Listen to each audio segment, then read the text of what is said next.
Hey everybody, this is part of our full-length primetime podcast. You can check it out on Blog Talk Radio, iTunes, YouTube, plenty more. I hope you enjoy. And Brandon, we're going to move on into our last discussion, and I think I mentioned him enough during the Florida State segment. FSU fans are probably very annoyed with me, but we're going to move on and talk about the Alabama Crimson Tide, because apparently I was not aware of this before looking at ESPN early on Monday, and apparently Alabama has a quarterback controversy, a quarterback situation. Brandon, we got Jalen Hurts, we got Tua Tagovailoa. You tell me, you're the Alabama fan, you tell me, is this a controversy or is this a blessing for Nick Saban and the Tide? It's in no way a controversy. I still you don't can't... see Tagovailoa can come in and take the job from Hurts? You were just so excited to be able to say that I name, know, right? I can say it correctly. I practiced it so many times. But it's not... You've got the reigning SEC player of the year, and you're going to say that there's a quarterback controversy. I don't know how you can do that. Offensive player of the year, not the player of the year, but the offensive player of the year. I don't want to misspeak. But no, there's no controversy. It's your typical competition. Tua helping to push Hurts along, make sure that he gets better, which he does need to get better. He needs to get better as a passer. We know how he is as a runner. He needs to get better as a passer. If he can do that, he's going to be the ultimate threat. He's an outstanding running quarterback, and he has the potential to be a very good passing quarterback. He needs to get a little bit more accurate with his throws. He needs to get a little bit more on page with his wide receivers. But this guy is very good, and sky's the limit for Jalen Hurts. And I think having Tua back there, being able to push him, it's good. It's really good competition. It is in no way a quarterback controversy, and I would love to know why you think that it's a quarterback controversy. I'm not saying it's a controversy. I'm just throwing the question out there because you can't deny that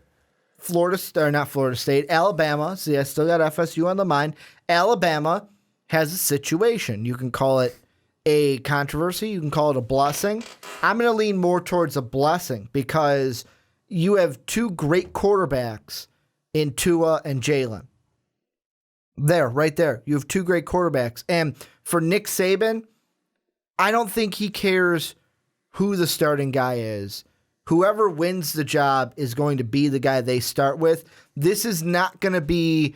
And the first thing that popped into my head was a Blake Sims situation. Because that was, and correct me if I'm wrong, Alabama fan, that was the year where Sims started out as quarterback and then got the job taken from him, or vice versa, where Alabama had that, where they had the quarterback takes it away from him. I don't think we get that. I'm pretty sure it was Sims in there, and then Jake Coker came in, and they would do back and forth. You get these two series, you get this series, which was horrible. There was no continuity to the offense. It was two different guys with two different styles, and I don't think Saban goes back to that. But what I think happens is, like you said, Tua coming in can light a fire under Jalen Hurts. And if it doesn't, Tua wins the job, then that's even better for Alabama. If I am a Crimson Tide fan, I am sitting here going, you know what, Nick? You figure out who the best person for the job is and just let me know week one. Because you're going to make the right decision with who the best guy for the job is. Whichever one that starts, I'm going to be happy for, because like you said, Hurts is the reigning SEC Offensive Player of the Year from last year. And then you got Tua, who is not only the first quarterback from this, like the number one ranked quarterback from this class, not only the number one ranked player from Hawaii, he's also the 32nd overall ranked player from the class of 2013. So you are getting one hell of a player. And coming into this season, I'm going to ask this question to you, Brandon. And I haven't heard anything about this, but because of where Alabama is with their quarterback situation, if I was Nick Saban and the Crimson Tide, I'd be putting the red shirt on Tua. And the reason being is Hurts right now, you know that, hey, we're going to say no to this controversy by putting the red shirt on Tua. Jalen Hurts is our starter. Then next year, it's Hurts' junior year. Tua's only a redshirt freshman. And then by the time Hurts maybe goes to the NFL, you get Tua out there starting quarterback as a redshirt sophomore. Now, I get it that he could probably still leave after that 1 year, but it maximizes. To me, am I wrong for thinking that maximizes your situation to have a guy like Tua and not have him kind of, I'm going to say, waste his talents behind Jalen Hurts, who we're all expecting to be the day one starter? No, I absolutely think so. I think that, here's something too, is that I think there can be two quarterbacks, and we talked about Blake Sims, we talked about Coker, we talked about how they use them. Not in the right way, but if you find a scenario where you're able to have Hurts on the field, you're able to find a spot for Tua to get on the field, maybe not at the same time, but in the same drive and stuff like that, and be able to utilize those talents. When you look at the spring game that Tua had, 313 yards, 3 touchdowns, and you say, hey, this kid is just awesome. He's got a cannon, too. I think that you need to be able to also take a look and see, okay, we don't have a controversy. We're excited. We've got something really good going on here. I think Hurts is going to be the starter, but we all remember back at Florida, they won a title. Chris Leak, Tim Tebow. It worked out pretty well. Seemed to, at least. Could you have something like that? Would that be the worst thing ever? The only thing I think about, and I thought about that real hard, is like, oh, this could be a blessing because you could use Tua in these situations. You could use Jalen Hurts as your main guy.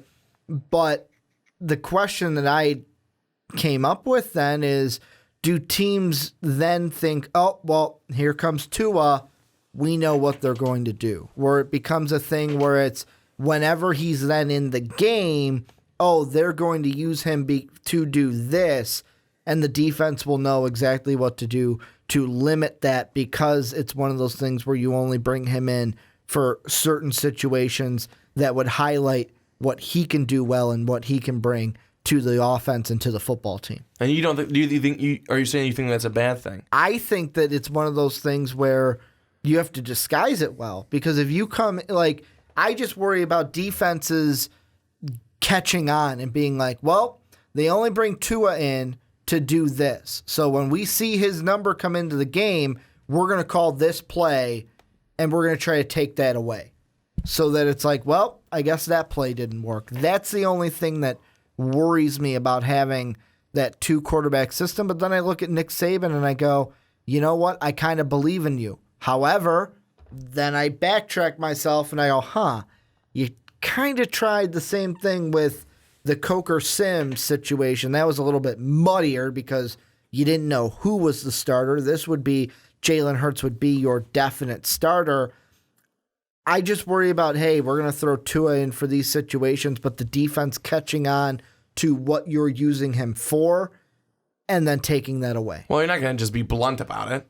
You're not going to just always put him in there and throw. You're not going to always put Hurts in there and run.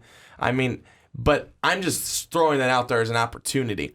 I think Jalen Hurts has won with everything he did last year and what he's done so far this spring. I think he's earned, not won, but earned the spot to start day one.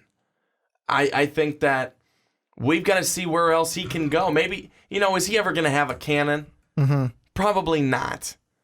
But can he develop into a guy who's a little bit more of a passing quarterback? Yeah, he can. And I think that if we see a little bit more of what he can do via the pass, he could be really, really good. And in his freshman year, really only being a running quarterback, took Alabama to the championship game. They almost won it. They had a really good defense, though. Yeah, I know they did. They had a lot of returning pieces on that defense. I know they did, but look at some of the points that they put up. Look at the game against Ole Miss. And the defense gave up a lot of points that game, so he needed to keep going and scoring, and he did. You know what I think it could open up? It could open up trick play opportunities. And we've seen them a couple times where the ones that I'm thinking in my head, I've got two that I've got mapped out in my head. It's one where Tua's in the shotgun. Who's next to him as a running back? Not Bo Scarborough. Jalen Hurts. You get Jalen Hurts moving on a pitch, get him the ball, and then it's one of those things where, oh crap, he's not going to run it. He can throw it and just throw it on the run to hit a receiver. Another thing that maybe this is a New England playbook, not really a Nick Saban playbook, but Jalen Hurts is behind center. It looks like a normal offensive situation. Oh, wait, look out there. Who's lined up as a wide receiver? It's Tua. Hike. The pass goes to Tua, comes in. The pass goes to him. What's he do? Immediately look. And kind of like we've seen with O.J. Howard, he did it the best the years he was with Alabama. Just boom. Someone streaking to where Tua just uses that arm and just book it for a big-time pass. Those are kind of two plays. So maybe it can open up some trick play opportunities having two quarterbacks. I just think long-term longevity, and I go, this is kind of a blessing because you can use both, or you can redshirt Tua so that when he comes back next year, well, he's still on the team, but when he's a redshirt freshman next year, you have Junior Hurts, who could leave at the end of that season, but then you have redshirt freshman Tua. And then that way, boom, if Hurts leaves after junior season, you have redshirt sophomore Tua taking over the job instead of he'd be a freshman, sophomore, instead of junior Tua. I had to do that math in my head. You'd have redshirt sophomore instead of junior Tua taking over if Hurts leaves after his junior year. And I think you also need to be able to have a guy there too, just in case. Let's say that Hurts gets hurt. Let's say that he goes down with an injury. You've got a guy very, very capable right behind him to be able to step in and, not miss a beat. I think that Alabama is in a great spot right now with where they are with these quarterbacks. And both of these guys are going to be pushing each other to get better, be more competitive, all that type of stuff. And that type of spirit, that's really big, especially on this Alabama team, a team that doesn't need much more confidence about anything. That's good. That's really good. I'm happy. I'm excited for it. I'll ask you this. How many games, if you had to put in, if I put the over-under at 3, would you take the over or the under that we would see Tua in at least, not starting, but at least play in 3 games? Well, 3.5, I'll say. The over-under is 3.5 for how many times, how many games we'll see Tua play this season for the Crimson Tide. Make an appearance, not even be the starter. Just make an appearance and play in that game. Over. How many would you put it at? How much over would you put at 3.5? I'd probably put it at about 5. 5 games. 5 games. Last question I'll ask you, how would you do it? I gave you the trick play option. How would you use both? Let's say you're not going to redshirt Tua. How do you use both? I like the trick play opportunity there. I think that I don't like if you look at a matchup and go, oh, they're really bad against the pass. Let's play Tua. Let's put Tua in there.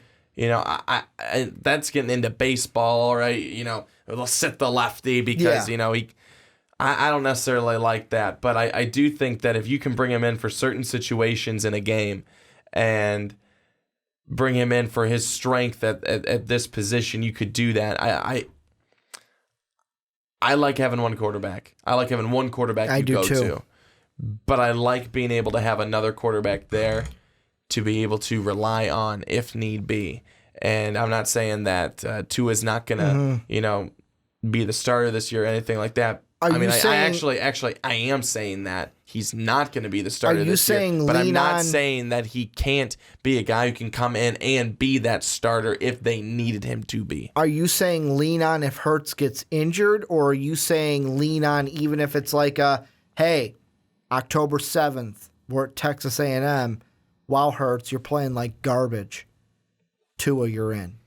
I mean, I think that if you had a game where Hurts was 6 of 25 and had 50 yards and he had been struggling all day long, you bring him in. If you're losing, you got an opportunity, you bring this guy in. Hurts has been struggling all day. I could see that then. And that's exactly why when I look at this question, I know you kind of at the beginning thought I was baiting you into saying, oh, it's a controversy.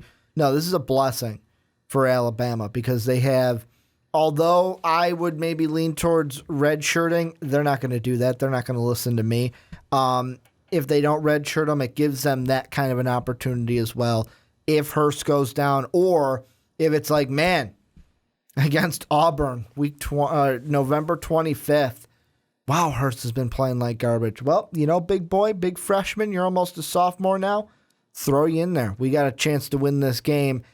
The only thing with that I say is you don't want to get too flip-floppy where it's like after 2 series and panic, oh, Hurst ain't doing well, and throw Tua in there. I don't think Nick Saban will do that. No, I don't either. That's the hole that you fall into when you have that kind of an option to go to. No, I don't either. And again, I don't see it as a controversy. I don't see it as, oh my gosh, who's going to start? Who's going to do that? No, I think it's clearly Hurts. But I think that, look at the NFL. A guy starts doing really, really poorly, you pull him. You pull him for a guy who's more effective. Maybe not game 1, game 5. Yeah. I think that doesn't mean that he's not going to start the next game and play the next game. It means, okay, we have a chance to get this other guy in there. We're struggling. Our starter's not doing it. Put him in. Well, and this is where I'm going to turn the discussion now on to you guys. Let us know down below in the comment section. What do you guys think? Is this a controversy? Is this a blessing? How do you see the quarterback situation playing out for the Crimson Tide over the 2017 season? But Brandon, before we end everything here on the podcast, we do it every single week. What are Swanee's final thoughts? So the NFL draft was this past weekend, and for the Chicago Bears, they traded a lot, and they traded up not as much as KC, and they traded up to get the number 2 overall pick, and then take Mitchell Trubisky of North Carolina to be their franchise quarterback. So Mitchell Trubisky then was at a Bulls game. What was it? Was he at a Bulls game, or when was he? It was the next day. And it was the playoff game. They booed him.